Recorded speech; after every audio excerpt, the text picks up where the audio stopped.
इन दिनों शेयर बाजार में कई सारी थ्योरी चल रही होती है। ये दरअसल थ्योरी, जब शेयर बाजार लाल होता है ना तो लाल वाली थ्योरी चलती है, जब शेयर बाजार ग्रीन रहता है तो ग्रीन वाली थ्योरी चल रही होती है। लेकिन इन दिनों ज़्यादातर हरा ही दिख रहा है शेयर बाजार, तो हरी वाली थ्योरी चल रही होती है। मिसाल के तौर पर कई लोग अब ये कह रहे हैं कि एफआईज जो जाना ही नहीं छोड़ रहे थे, अब जाना रोक दिया, अब आना शुरू कर दिए हैं, तो एक अच्छे संकेत है। कई लोग ये कह रहे हैं कि भारत आईटी में जो भी गिरावट थी, गिरावट अब बीते दिनों की बात हो गई, अब ज़्यादा गिरेगा नहीं, अब खरीदने का मौका आ चुका है। एक और थ्योरी ये चल रही है कि अब ट्रम्प साहब कुछ भी कर ले, मार्केट अब उनका ध्यान देने वाला नहीं है। स्टेट ऑफ हॉर्मुज खुले बंद रहे, कोई फर्क पड़ेगा नहीं, कच्चा तेल ऊपर नीचे कोई बहुत फर्क पड़ेगा नहीं, बाजार अपनी रफ्तार सब चलने को तैयार बैठा है। ऐसे अलग अलग थ्योरी कुछ अर्निंग सीजन को लेकर के है, और इन सब के बीच में एक आम निवेशक ये जानना चाहता है कि इस थ्योरी में कितना दम है और हम क्या करें।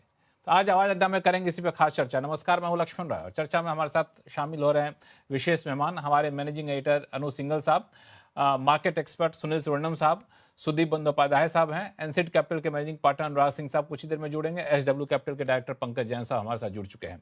आप सही मेहमानों का बहुत बहुत स्वागत है हमारे शो में। जैसा कि मैंने कहा कि कई सारी थ्योरी चल रही होती है, लेकिन बहुत दिनों बाद एफआई वाली थ्योरी बड़ा मजबूत चल रही है। तो मैं सोचता हूँ आज हम लोग एफआई से इसकी शुरुआत क्यों ना करें, और आप सब लोग एफआई वाले मोर्चे पे बड़े ही एक्सपर्ट होते हैं। तो शुरुआत में अनु सिंघल सर आपसे ही करूंगा मैं सबसे पहले कि ये कहना कितना सही है कि एफआई अब जो है आना शुरू कर दिए हैं बाजार में।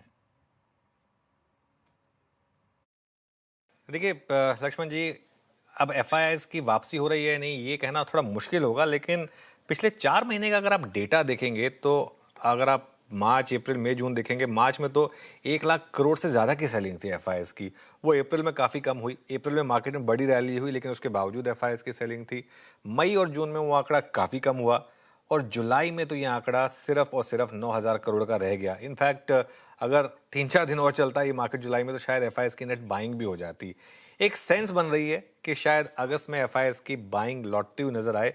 एक चीज का लेकिन ध्यान रखिएगा, ये जो जुलाई का डेटा है ना, इसमें काफ़ी कुछ लास्ट के 15 दिनों में जो चेंजेस हुए हैं, जो ग्लोबली अगर आप देखेंगे जो एआई ड्रिवन मार्केट हैं, चिप ड्रिवन मार्केट हैं, उनमें जो कोलैप्स आया है उसकी वजह से शायद भारत की मार्केट पर वापस एक फोकस हुआ हो। तो काफ़ी कुछ इसके ऊपर भी डिपेंड करेगा कि ये पूरी की पूरी एआई रिलेटेड ट्रेड जो है, ये कॉस्पी, ताइवान, ये इस तरीके की मार्केट्स में जो बड़े मूव आ रहे हैं, ये वापस रिज्यूम हो रहे हैं या नहीं हो रहे हैं।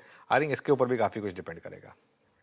हालांकि आपने सही कहा, दरअसल इसमें जो आईटी वाली बात आपने कही, इस पर मैं अलग से चर्चा करूंगा, इस शो में डिटेल में चर्चा करेंगे, क्योंकि ये भी लोग काफ़ी लोग कह रहे हैं। लेकिन एफआई वाली बात जो आपने कही कि 2-3 दिन और होता जुलाई में तो शायद एफआई पॉजिटिव में हो जाता है। लेकिन जुलाई वैसे ही 31 का महीना होता है, उससे ज़्यादा क्या करेंगे जुलाई को बढ़ा करके। लेकिन ये एक अच्छा संकेत क्या माना जाए क्या कि अगस्त में शायद ये पॉजिटिव में दिखें, सुनील सर? इतनी जल्दी वो कंक्लूजन पे नहीं आना चाहिए। मेरे ख्याल में मैं 2-3 डेटा मैंने देखा है। एक है शॉर्ट कवरिंग बहुत कम हुई है। यानी एफआईआईज़ अलग-अलग तरीके के होते हैं। उन सभी को एक ही तरह के इन्वेस्टर की तरह सोचना गलत है। तो इंडिया के लिए जो शॉर्ट करने के लिए बहुत कारण थे पहले, वो हट गए। जिसमें आपने कहा कि अभी ब्रेंट क्रूड भी देखिए मिस्टर ट्रम्प के नाटक के ऊपर उतना नहीं रिएक्ट कर रहा है। अभी ये ट्रम्प के लेटेस्ट नाटक के पहले 72 पे था। फिर उस दिन जब नाटक शुरू हुई 78 पे गया, फिर 80-90 तक गया, फिर वापस आ गया। तो मेरे ख्याल में अब ये जो इंडिया के लिए क्लियर कट एक वॉर के टाइम में एक शॉर्टिंग का अपॉर्चुनिटी था और नंबर ऑफ शॉर्ट कॉन्ट्रैक्ट्स देखिए फ्यूचर्स में भयंकर कम हुआ है। तो ये एक कारण है कि आपको शॉर्ट कवरिंग के कारण थोड़ी पॉजिटिव दिख रही है, नंबर 1। नंबर 2 बात जो आपने आईटी का छेड़ा बात, तो मैं आईटी के ऊपर नहीं कर रहा हूँ, मगर ये एआई रिलेटेड जो करेक्शन हुआ है, वो ऑटोमैटिकली आईटी के लिए पॉजिटिव नहीं है। मगर जो जेफरीज़ ने एक स्टेटमेंट किया कि आईटी ओवर रिएक्ट कर चुका है, हम उसे अभी न्यूट्रल में ला रहे हैं। उन्होंने इन्फोसिस को मॉडल पोर्टफोलियो में शामिल किया। वो एक बहुत बड़ा सिग्नल था और खाली इंडिया के लिए नहीं। आप यूएस में देखिए सॉफ्टवेयर सर्विसेज शेयर जैसे एक्सेंचर, उसमें भी देखिए 3-4 2 हफ्ते में मेरे ख्याल में 10, 15, 20% की रैली हुई है। तो ये ग्लोबल आईटी रैली के अंदर इंडियन आईटी भी शामिल हो रही है और उसके कारण एफआईआईज़ का भी आईटी में खरीदना थोड़ा बहुत बढ़ गया है। तो ये कारण है, एक शॉर्ट कवरिंग, दूसरा आईटी में खरीदारी। तीसरी चीज़ देखिए कि इस हफ्ते और पिछले हफ्ते के बाद जो अगर एक सेक्टर स्टैंड आउट हुआ इंडिया में, वो है ऑटो। क्योंकि ऑटो कंपनियाँ की रिजल्ट्स बाय एंड लार्ज बेहतर थी। तो उनमें दिग्गज ऑटो में भी खरीदारी एफआईआई, तो एक stock specific, sector specific call था। अगर अगस्त में ये चल पड़ेगा कि नहीं, ये अभी मॉनसून की प्रोग्रेस के ऊपर डिपेंड करता है, आरबीआई की पॉलिसी सामने है और फेड की जो पॉलिसी थी, जो इनिशियली रिएक्शन नेगेटिव था उसका हॉकिश होल्ड था, मगर यूएस की जो जीडीपी की डेटा आंकड़े आई, वो थोड़े सॉफ्ट आए और इसके कारण अब देखेंगे तो उधर एक डविश स्टांस, डीएक्सवाई गिर रहा है। तो वो भी एक इमर्जिंग मार्केट फ्लोज के लिए थोड़ी पॉजिटिव है, तो उसका एक हिस्सा शायद मिल रहा है। बट ये सब चीज़ सस्टेन होनी चाहिए, तभी आप एफआईएस की वापसी देख सकते हैं। सेकंड, आपको उनके मन में ना ये गवर्नमेंट की जो फिस्कल पॉलिसी है, वो बहुत इंपॉर्टेंट है क्योंकि इंडिया की रिस्क फैक्टर और मैं फाइनल एक बात कहूँगा लक्ष्मण जी, वो ये है कि इंडिया का स्थान अभी बदल गया है। अब इंडिया इमर्जिंग मार्केट के अंदर एक लो बीटा स्टॉक की तरह है। तो क्या कर रहा हूँ मैं कि बहुत हाई रिस्क बेट्स नहीं आ रहे हैं इंडिया में इमर्जिंग मार्केट के अंदर हम सेफर है बिकॉज़ एक डीआई बाइंग से हमारी मार्केट की वॉलेटिलिटी कम हुई है। अब इस पूरे हफ्ते देखिए 12 से 13 में घूम रहा है विक्स।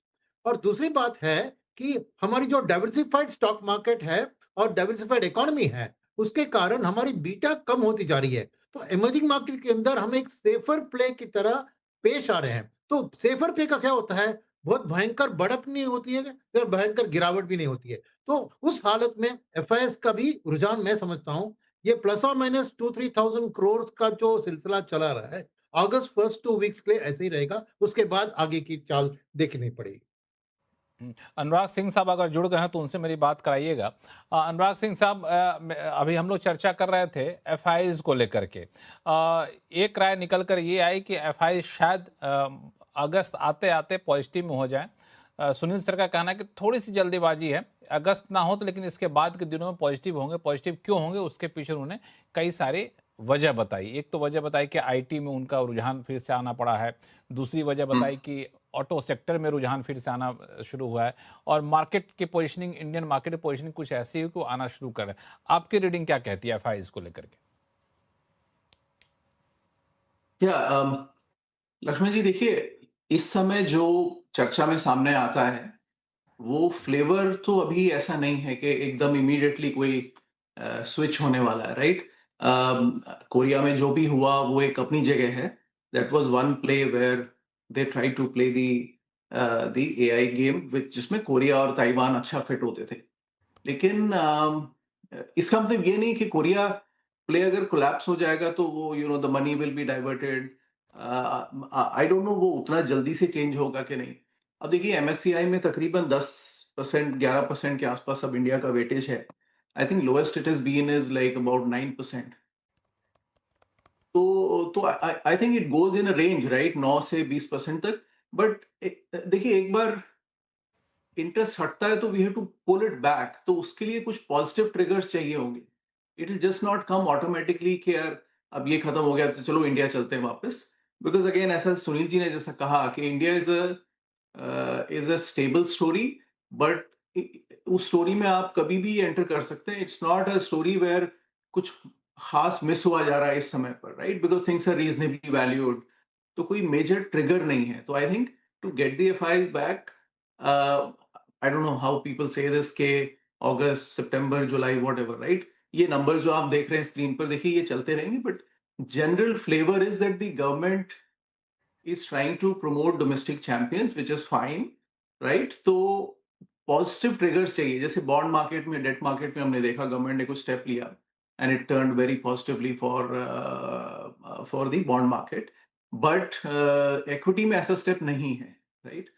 तो विच मीन्स दैट अगर कोई भी प्रॉफिट में मुझे 15% लॉन्ग टर्म गेन्स देना ही है, 12.5 देना है, शॉर्ट टर्म में 15 देना है, so effectively the returns have to be more than 12, 13, 14% to justify it. अब इंडिया का इन्फ्लेशन लो है, कुल मिला के अगर रिटर्न ही 12-10 का बनेगा, we know that story, right? अभी इस समय कोई पॉजिटिव चर्चा नहीं है लक्ष्मण जी कि that there some positive trigger like जैसे यूएस डील हो जाए, which is on the back burner, I think looks like for India too.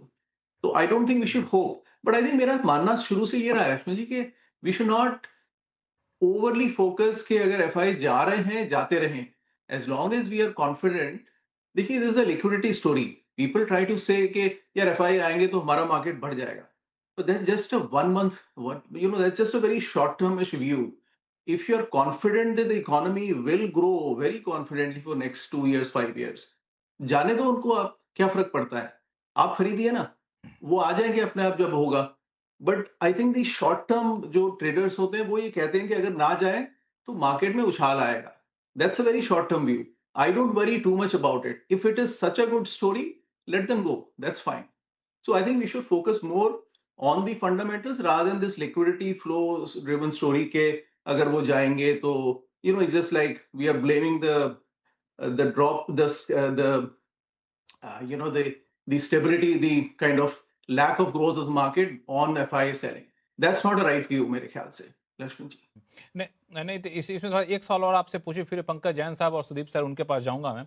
तो आप क्या कह रहे हैं कि पहली बात जो मैं समझ पाया कि अभी कोई वैसी पॉजिटिव चीज़ें नहीं है जिसकी वजह से एफआईज स्थायी तौर पर आना शुरू कर दें। गवर्नमेंट की तरफ से कुछ पॉजिटिव स्टेप्स उठे तब देखा जाएगा। दूसरा कि जा रहे हैं तो जाने दीजिए, हमारी अगर ग्रोथ स्टोरी मजबूत है तो हमें चिंता नहीं करनी चाहिए। तो ग्रोथ स्टोरी कितनी भी मजबूत है तब भी क्या हम एफआईज के बिना अपने मार्केट से उस तरह का रिटर्न देख सकते हैं जैसा हमने देखा है? नहीं नहीं, अब देखिए return is a different story, right?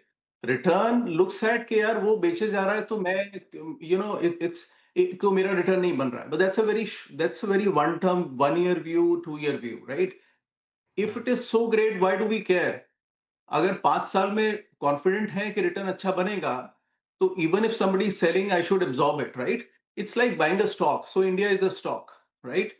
अगर एक स्टॉक वाकई अच्छा है तो मैं ये बॉदर करता हूं कि कोई और बेच रहा है, लेट देम सेल ना, I will buy it, correct? But I think may be government also needs a serious rethink here.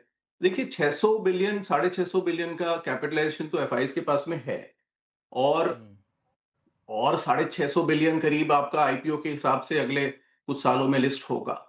अब उतनी एग्जिट इंडिया का डोमेस्टिक मनी दे पाएगा कि नहीं, वो एक इशू है, that's becomes a serious concern, that I understand, right? अब उसके लिए तो फिर government needs to take little more positive steps, right? If the policies that let it happen on its own, तो फिर थोड़ा डिफिकल्ट है। दैट पेन ऑल्सो, वो पेन भी मैं समझता हूँ मार्केट का, राइट? व्हेन दे से कि अगर ये 600 बिलियन का भी 300-400 बिलियन बेच देंगे और न्यू आईपीओ तो आता ही रहेगा, then how will the market progress? That's a serious issue, Lakshman ji. ये एक सवाल है जो कि जायज है, बट देन फिर इसका सवाल पार्टली गवर्नमेंट के एंड पे भी है। गवर्नमेंट के एंड पे काफ़ी कुछ इसका जवाब है, लेकिन खैर सुदीप सर, आप कैसे देख रहे हैं? हालांकि मैं तो बड़ा ही देसी टाइप से सोचता हूँ कि हम माल कितना भी अच्छा बना लें, कोई खरीदार नहीं मिलेगा तो फिर उस माल का हम करेंगे क्या? और भारतीय माल की खासियत ये होती है कि घरेलू बायर जो होते हैं वो कम दाम देते हैं, विदेशी बायर ज़्यादा दाम देते हैं। देखिए लक्ष्मण जी, मैं कुछ हद तक अनुराग साहब से सहमत हूँ कि ये सोचना कि अगस्त में एफआईआईज वापस आएंगे और ये पूरा ट्रेंड रिवर्स हो जाएगा, ये मुझे नहीं लगता है रियलिस्टिक है। अभी भी बहुत सारे इश्यूज हैं, और देखिए हम लोग ट्रम्प साहब के जो शेनानिगन्स हैं उसको जितना भी इग्नोर करें, रियलिटी इंडिया में ये है कि ऑयल प्राइस जैसे ही ऊपर जाता है पूरा संतुलन बिगड़ जाता है। वो इकोनॉमी की बोलिए, करेंसी की बोलिए, हर जगह पे संतुलन बिगड़ता है। जैसे पिछले 1-2 हफ्ते में हम लोगों ने देखा है, 8 जुलाई के बाद जो स्पर्ट आया ऑयल प्राइस का, उससे रुपी भी हिल गया था। That is in spite of so much of favorable inflows coming because of the FCNR deposits and other things. So the problem in as far as oil prices are concerned is real.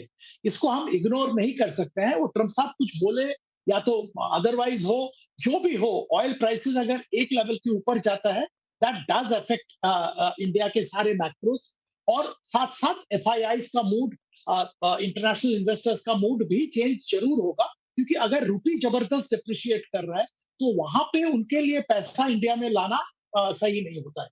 तो ये बात तो simple है। तो हम लोगों को we have to hope and pray कि ऑयल एक रेंज में रहे, बहुत ज्यादा डिस्टेबलाइजेशन ऑयल के जरिए ना हो। पहली बात तो ये है। दूसरी बात मैं ये मैं जरूर कहूंगा कि ये भी कहना कि एआई बबल बस्ट हो रहा है और अभी आईटी सर्विस कंपनीज वापस यूएस में, इंडिया में चलना चालू हो जाएगा, ये भी मुझे लगता है प्रीमेच्योर है। अब देखिए एआई स्टॉक्स के वैल्यूएशन एक स्ट्रेटोस्फेरिक लेवल पे चला गया, वहां पे थोड़ा करेक्शन हुआ, कोरियन इंडेक्स में करेक्शन हुआ, ताइवान में करेक्शन हुआ, ये सब चलता रहेगा। पर इसका मतलब मुझे ये नहीं लगता है कि we can just extrapolate it and say कि साथ में आईटी सर्विस कंपनीज दुनिया भर में चलना चालू हो जाएगा, इंडिया में भी चलना चालू हो जाएगा। ऐसा नहीं होगा। हाँ, इंट्राडे 1-2 दिन के लिए ये सब वोलेटिलिटी देखने को मिलेगा, पर बाय एंड लार्ज अभी भी ग्लोबल इन्वेस्टर्स का जो जो जो जो फोकस है वो एआई इन्वेस्टमेंट और रिलेटेड स्टॉक्स में है। इंडिया अभी भी एंटी एआई ट्रेड है। तो अगर एआई ट्रेड से पूरा सबका मन उठ जाता है, तब शायद इंडिया के लिए अच्छा होगा, पर मुझे वो स्थिति नहीं दिख रहा है। अभी भी देखिए यूएस में जो हाइपर स्केलर्स हैं, उनके जो नतीजे आ रहे हैं, बहुत अच्छे नतीजे आ रहे हैं, और उनका जो स्केल है, उस स्केल पे, उस वॉल्यूम पे अच्छा परफॉर्मेंस होना क्वार्टर ऑन क्वार्टर बहुत बड़ी बात है। अब सवाल तो रहेगा ही, इतना वैल्यूएशन है, इतना जल्दी ग्रो कर रहा है, सवाल रहेगा और वोलेटिलिटी रहेगा। पर इसका मतलब इंडिया आईटी में, इंडिया में ट्रैक्शन वापस आएगा, ऐसा स्ट्रेट इक्वेशन नहीं है। तीसरी बात, यहाँ के कंपनीज के वैल्यूएशन। अब ये सस्ता नहीं है। अनुराग साहब ने एक बात कहा, कोई ट्रिगर नहीं है, कुछ मिस नहीं हो रहा है। आज एफआईआई यूएस में बैठा है, न्यूयॉर्क में बैठा है, उसको ये नहीं लग रहा है कि इंडिया में मैं इस महीने ना खरीद के, अगर नहीं खरीदा तो कुछ मिस हो रहा है। सितंबर में भी यही स्थिति रहेगा, अक्टूबर में भी शायद यही स्थिति रहेगी। तो ऐसा कुछ बड़ा ट्रिगर नहीं है कि उसको इमीडिएटली इंडियन मार्केट में आने के लिए कंपेल कर रहा है। अब रही बात सरकार की तरफ से कुछ इंसेंटिव या कुछ स्ट्रक्चर बदलने का, मुझे मालूम नहीं कहाँ होगा, होगा नहीं होगा, क्योंकि जो स्टेटमेंट सरकार की तरफ से आ रहे हैं उसमें ये तो नहीं लग रहा है कि अभी उनको उनको उनकी तरफ से इक्विटी के लिए कोई बड़ा इंसेंटिव आने वाला है। तो मुझे लगता है मार्केट को इंतजार करना पड़ेगा एफआईआई को फुल फॉर्म में वापस आने का। अब मार्केट में डीआई का फ्लोज आता रहेगा, थोड़ा बहुत एफआईआई का पॉजिटिव नेगेटिव इनफ्लो चलता रहेगा, and market will keep moving based on what's happening to the oil prices.